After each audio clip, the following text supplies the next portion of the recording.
பாரதிய ஜனதா கட்சியினுடைய சென்னை மேற்கு மாவட்டத்தின் சார்பாக பண்டிட் தீனதயாள் உபாத்யாயா அவர்களுடைய பிறந்த நாளான இன்று அது ஒரு அறிவு சார்ந்த மக்களுடன் ஒரு உரையாடல், அதே போல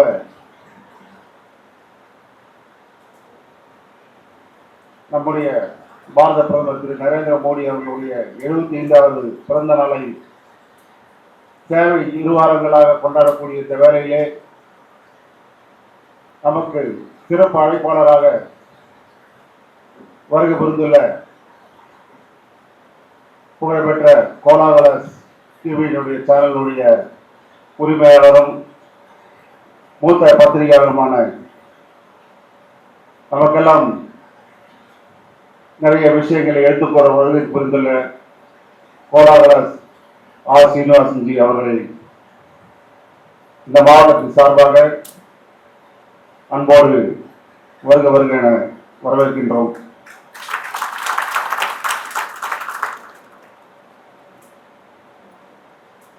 இன்றைக்கு நம்முடைய சிறப்பு அழைப்பாளராக வந்திருக்கக்கூடிய இவருடைய பேச்சை கேட்பதற்காகவே இங்க வருகை புரிந்துள்ள உங்கள் அனைவருக்கும் அவருடைய பேச்சை எப்படி கேட்கிறது சொல்லி நீங்க ஆசைப்படுறீங்களோ அதே போல அந்த பேச்சை நானும் கேட்க வேண்டும் என்று ஆவலோடு இருப்பவன் நானும்.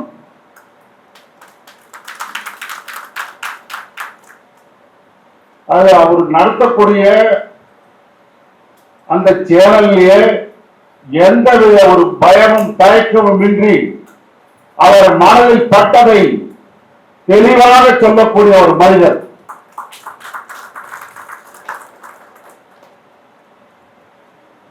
அப்படிப்பட்ட ஒரு சிறப்பு அழைப்பாளர் நம்முடைய மாவட்டத்திற்கு வருகை புரிந்துள்ளார் என்றால் நமக்கெல்லாம் நிச்சயமாக பெருமையாக உள்ளது.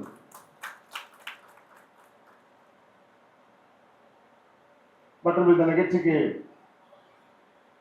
என்னோடு வருகை புரிந்துள்ள நம்முடைய மாவட்ட நிர்வாகிகள் அனைவருக்கும், இந்த நிகழ்ச்சியை சிறப்பாக ஏற்பாடு செய்த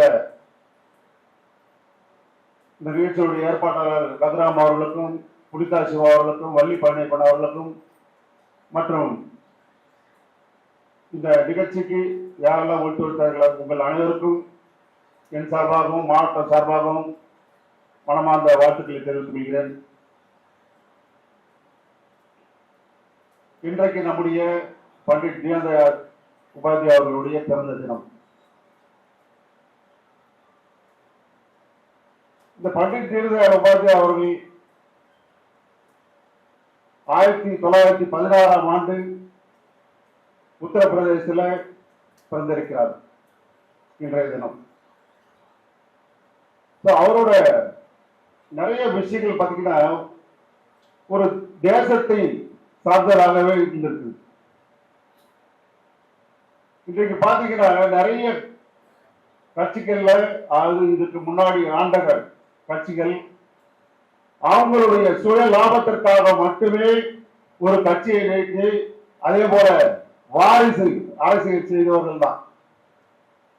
ஆனா அந்த காலத்திலேயே ஒரு தேசிய உணர்வோட இந்த மக்கள், நாட்டு மக்கள் பலன் பெற வேண்டும், இந்த நாடு சுபிட்சமாக இருக்க வேண்டும் என்று அன்றைய தினமே இந்த பாரதிய ஜனசங்கத்தை தோற்றுவித்து அதில் அவரும் ஒரு அங்கமாக இருந்தவர், தோற்றுவிக்க காரணமாக இருந்தவர் நம்முடைய பண்டிட் தீனதயாள் உபாத்யாயா அவர்கள். அவருடைய நிறைய விஷயங்கள் நம்ம சொல்லலாம். அது விவசாயத்தை நாம் போற்றி பாதுகாக்க வேண்டும், விவசாயத்தை முன்னேற்ற வேண்டும், விவசாயிகள் வளர வேண்டும் அப்படின்ற ஒரு கொள்கையோட அவருடைய ஈடுபாடு இருந்தது. அவர் விட்டு சென்ற பணியை நம்முடைய பாரத பிரதமர் திரு நரேந்திர மோடி அவர்கள் இன்றைக்கு செய்து காட்டிக் கொண்டிருக்கிறார். அதே போல ஷியாம் பிரசாத் முகர்ஜி அவர்கள்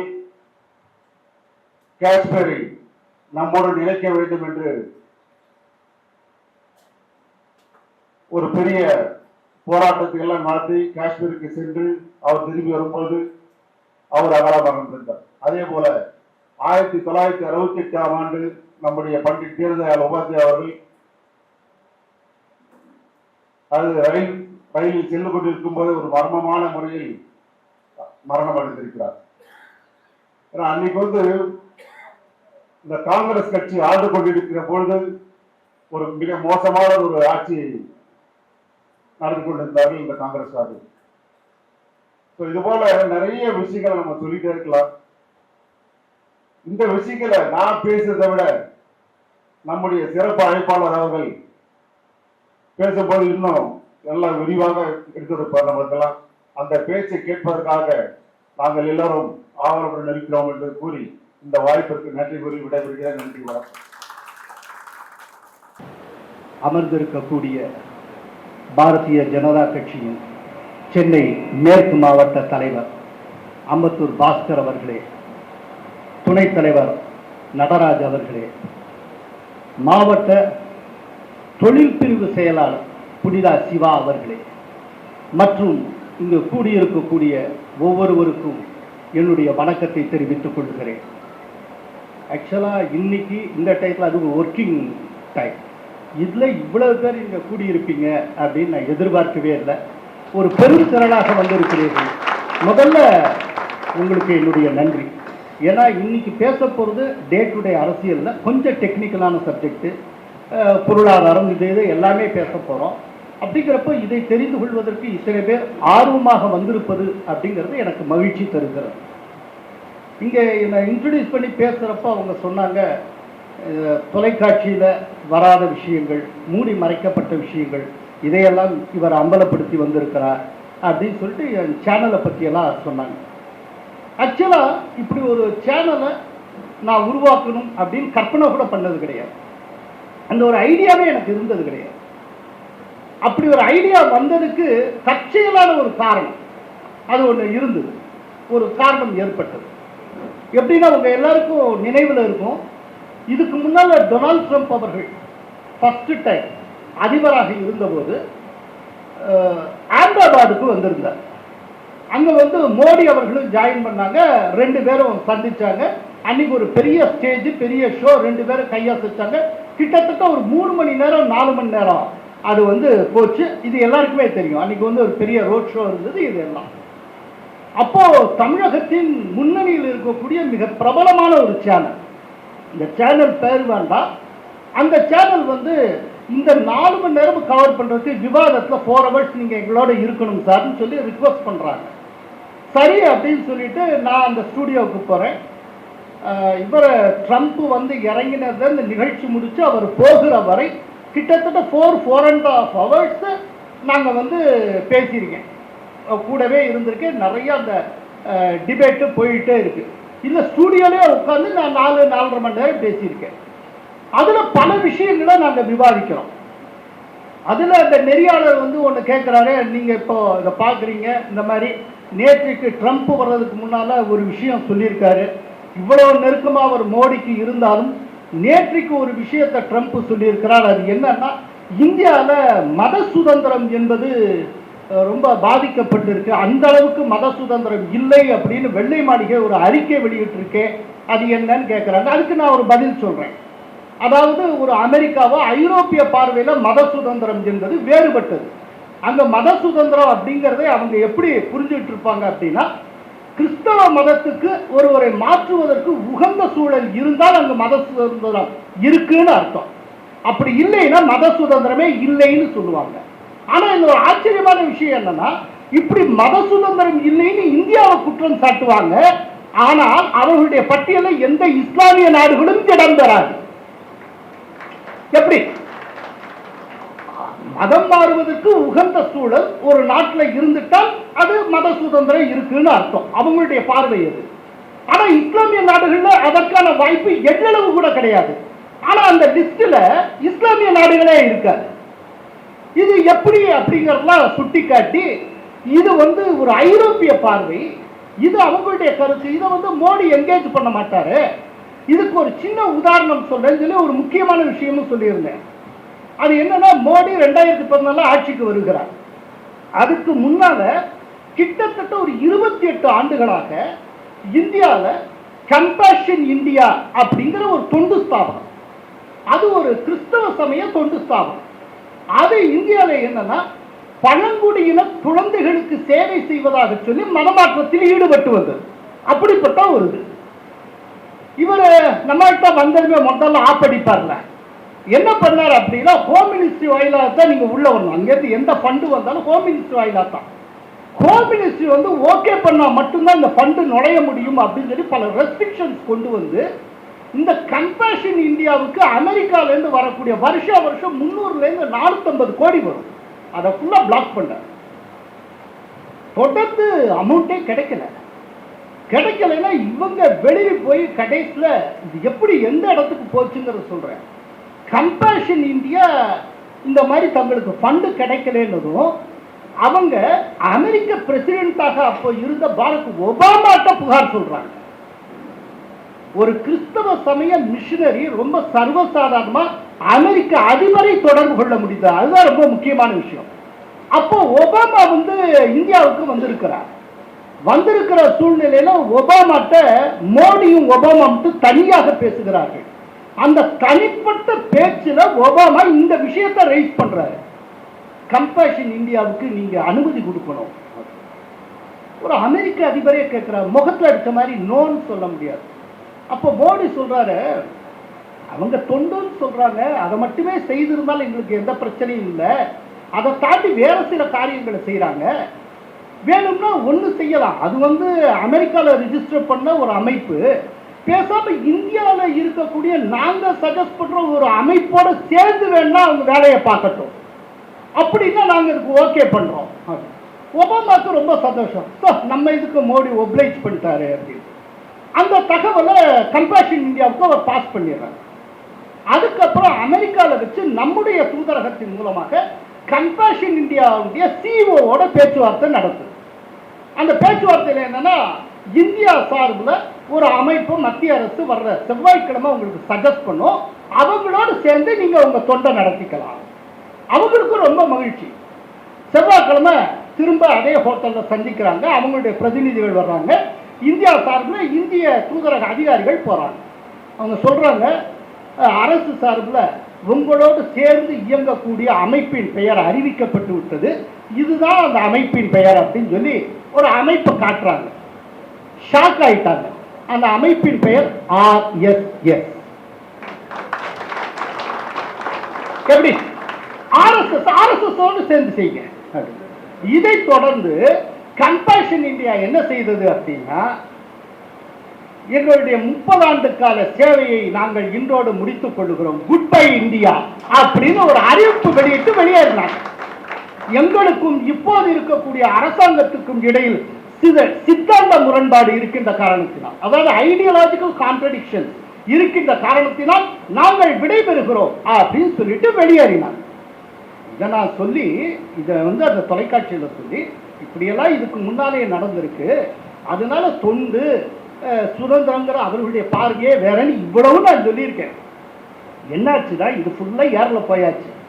போனதுக்கு அப்புறம் இதே நிகழ்ச்சி யூடியூப்ல வரும்ல, அந்த தொலைக்காட்சி யூடியூப்ல வர்றப்போ நான் கிட்டத்தட்ட பேசின ஒரு 2 மணி நேரம் ஸ்பீச்சை வெறும் 3 நிமிஷமா கொடுத்துருந்தேன். எடிட் பண்ணி வெறும் 3 நிமிஷத்துக்கு உண்டு. அது எடிட்டர்ல இருந்து எல்லாம் என் க்ளோஸ் ஃப்ரெண்ட் போய் சண்டை போட்டேன்.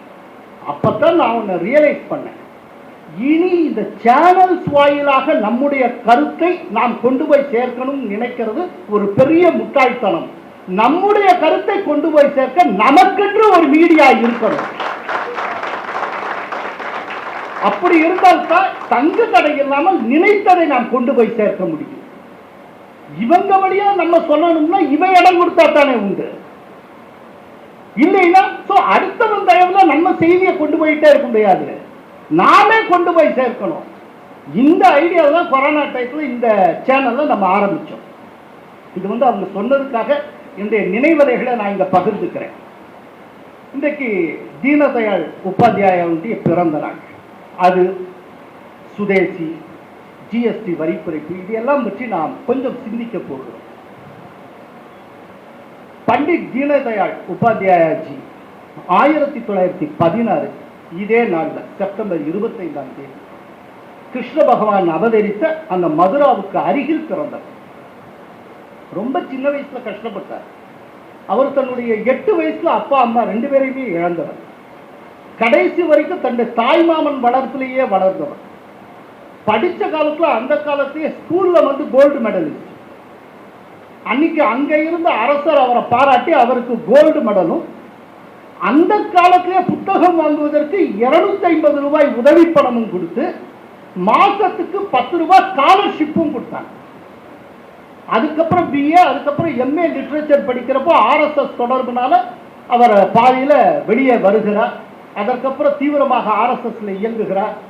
1951 ஷியாமா பிரசாத் முகர்ஜி அவர்கள் பாரதிய ஜன்சங், இன்னைக்கு இருக்கிற பிஜேபியினுடைய முன்னோடி, அந்த இயக்கத்தை அந்த கட்சியை ஆரம்பித்த போது ஆர்எஸ்எஸ் இருந்து அவர் பாரதிய ஜனசங்கத்துக்கு அனுப்பப்படுகிறார். அன்னைக்கு ஷியாமா பிரசாத் முகர்ஜிக்கு அடுத்து நம்பர் 2ஆக பண்டிட் ஜி இருந்தார். இப்படிப்பட்ட சூழ்நிலையில ஒரு சோகமான ஒரு விஷயம் ஒன்று நடக்கிறது. 1968 பிப்ரவரி 10ஆம் தேதி ஒரு லேட் நைட்ல பண்டிட்ஜி அவர்கள் லக்னோலேருந்து கிளம்பி பாட்னாவுக்கு போகிறார். ட்ரெயின்ல ஏறி போகிறார். அப்படி போயிட்டு இருக்கிறப்போ அதிகாலை ஒரு 1:40 மணிக்கு வாரணாசியில அந்த ட்ரெயின் நிற்குது. வாரணாசியில அந்த ட்ரெயின் நிற்கிற வரைக்கும் பண்டிட்ஜி அவர்கள், தீனதயாள் உபாத்யாயாஜி அவர்கள் அந்த ட்ரெயின்ல இருக்கார். பார்த்திருக்கிறதுக்கு ஐ விட்னஸ் இருக்கு. 1:40 வரைக்கும் அதிகாலை. 2:20க்கு அந்த ட்ரெயின் வாரணாசி தாண்டி முகல்சராய் ரயில்வே ஸ்டேஷனுக்கு போய் நிற்குது. அப்ப பண்டிட்ஜியை காணும். எங்க போனார் அப்படின்னு சொல்லி தேடுறாங்க. அந்த டயத்துல ஃபர்ஸ்ட் பிளாட்ஃபார்ம்ல இருந்து 750 மீட்டர் தள்ளி அவருடைய சடலம் இருக்கிறது. 1:40 வரைக்கும் வாரணாசியில அந்த ட்ரெயின்ல இருக்கிற வரைக்கும் அவரை பார்த்திருக்காங்க. வாரணாசியில 1:40 அவர் அந்த அந்த கம்பார்ட்மெண்ட்ல இருந்ததை சில தொழிற்சங்கவாதிகள் பார்த்திருக்கிறார்கள். கையசைச்சு ஏதாவது சாப்பிட வேணுமான்னு கேட்டிருக்காங்க. அதுக்கு அவர் பதில் சொல்லி இருக்கிறார். 2:20க்கு அவருடைய உடல் முகல்சராய் ரயில்வே ஸ்டேஷனுக்கு வெளியில ஃபர்ஸ்ட் பிளாட்ஃபார்ம்ல இருந்து ஒரு 750 மீட்டர்ஸ் அவே அவருடைய உடல் கிடக்கிறது. அவருடைய கையில, வலது கையில வெறும் 5 ரூபாயை அவர் பிடிச்சிட்டு இருக்காரு. 5 ரூபாய் இருக்கு அவருடைய கையில. இந்த டைம் இது வந்து காங்கிரஸ் ஆட்சி நடந்த காலம். உடனே சிபிஐ என்கொயரி உத்தரவிடப்படுகிறது. சிபிஐ வந்து நிறைய விசாரிக்கிறாங்க. இது சம்பந்தமா பக்கத்து கம்பார்ட்மெண்ட்ல இருந்த ஒரு 2 பேரை அரெஸ்ட் பண்றாங்க. அப்போ அவங்க எப்படி அதை கன்க்ளூட் பண்றாங்க அப்படின்னா, இது கொள்ளையர்களுடைய தாக்குதல். தீனதயாள் உபாத்யாயிட்ட இருந்து கொள்ளையடிக்கிறதுக்காக 2 கொள்ளையர்கள் முயற்சி செஞ்சாங்க. அப்போ அவர் தன்னுடைய கைப்பையை பறிப்பதற்காக அந்த கொள்ளையர்களோடு சண்டை போட்டப்போ இந்த கொள்ளையர்கள் அவரை அப்படியே தள்ளி விட்டாங்க. தள்ளி விட்டதுல அவர் நிலை தடுமாறி வெளியில விழுந்து இறந்து விட்டார் அப்படிங்கிறது தான் வெர்ஷன். இது வந்து சிபிஐயுடைய வெர்ஷன். அதோட அந்த விஷயத்தையே க்ளோஸ் பண்ணிட்டாங்க. அதுக்கப்புறம் இப்ப அண்மையில சந்திரசூட் அவர்கள் சீஃப் ஜஸ்டிஸா இருந்தாரு. அவருக்கு முன்னால அவருடைய அப்பா சந்திரசூட் அவர்கள், அவர் வந்து மும்பை நீதிமன்றத்தினுடைய சீஃப் ஜஸ்டிஸா இருந்தார். அவர் தலைமையில ஒரு தனிநபர் விசாரணை கமிஷன் வேற அமைக்கப்பட்டது. அவரு கடைசியில் என்ன பண்ணார்னா, சிபிஐ சொன்னதுதான் கரெக்ட், இந்த மாதிரி தள்ளி விட்டு இப்படித்தான் இருக்கு, இது வந்து அரசியல் படுகொலை அப்படின்னு சொல்ல முடியாது அப்படின்னு சொல்லி அவங்களும் முடிச்சுட்டாங்க. ஆனால் இன்றைக்கு வரைக்கும் அவருடைய மரணம் தொடர்பாக ஒரு மர்மம் நிலவுகிறது. ஏன்னா இதே விஷயம் தான் 51, 52 ஷியாமா பிரசாத் முகர்ஜி விஷயத்தில் நடந்தது. ஏன்னா அப்பதான் 370 கொண்டு வராங்க. 370 கொண்டு வரப்போ ஷியாமா பிரசாத் முகர்ஜி அவர்கள் அதை எதிர்த்து போராடுவதற்காக ஸ்ரீநகர் செல்லுகிறார். அப்ப ஷேக் அப்துல்லா முதல்வராக இருக்கிறார். திடீர்னு அரெஸ்ட் பண்றாங்க. அரெஸ்ட் பண்ணி சிறையில் இருக்கிறார். திடீர்னு சிறையில் அவர் இறந்து விடுகிறார். என்னன்னா, இந்த பேரியக்கத்துடைய மாபெரும் 2 தலைவர்கள் மர்மமான முறையில் இறந்து போயினர் அல்லது கொல்லப்பட்டனர். ஷியாமா பிரசாத் முகர்ஜி அவர்களும் அவர்தான் ஆரம்பித்தவர், அவரும் இல்லை. அவருக்கு அடுத்த நம்பர் 2ஆக இருந்தவர் தீனதயாள் உபாத்யாயாஜி, அவரும் இல்லை. இத்தனைக்கும் 68 தீனதயாள் உபாத்யாயா அவர்கள் மர்மமான முறையில் இறந்து கிடக்கிறார். 67 எலெக்ஷன்ல, நல்லா புரிஞ்சுக்கலாம், 67 எலெக்ஷன்ல பாரதிய ஜனசங் 35 தொகுதிகளில் வென்றது. அன்னைக்கு மொத்த பார்லிமெண்ட் எலெக்ஷன் யார் யார் எவ்வளவு சீட்டுன்னு பார்த்தீங்கன்னா 3வது இடத்தில் ஜனசங் இருந்தது. 3வது இடத்தில் இருந்தது. அப்படிப்பட்ட இடத்துக்கு கொண்டு போன நிலையில அடுத்த வருஷம் இவர் இல்லை அப்படின்னா இது யார் செய்த சரியாக இருக்கும் என்னன்னு புரிஞ்சுக்கலாம். சோ இதுல இந்த பண்டிட்ஜி அவர்கள் ரொம்ப முக்கியமான ஒரு தியரி ஒண்ணு, ஒரு பிலாசபி ஒண்ணு நமக்கு கொடுத்திருக்கிறார். அதுக்கு இன்டெகிரல் ஹியூமனிசம்னு பேரு. தமிழ்ல ஒருங்கிணைந்த மனிதநேயம் அப்படின்னு சொல்லலாம். இந்த இன்டெகிரல் ஹியூமனிசம்ங்கிறது என்னன்னா 3 விஷயங்களுடைய கோர்வை. ஒன்னு சர்வோதயா, இன்னொன்னு சுதேசி, இன்னொன்னு கிராம சுயராஜ்யம். இந்த 3 சேர்ந்ததுதான். இந்த 3னுடைய அடிப்படை தன்மை என்ன அப்படின்னா உள்நாட்டில் உற்பத்தி, உள்நாட்டிலேயே நுகர்வு அப்படிங்கிறது. இதனுடைய தன்மை வெளிநாட்டிலிருந்து எதுவும் வரக்கூடாது அப்படிங்கிறதோ, நம்ம நாட்டிலிருந்து வெளிநாட்டுக்கு எதுவும் போகக்கூடாதுங்கிறதோ கிடையாது.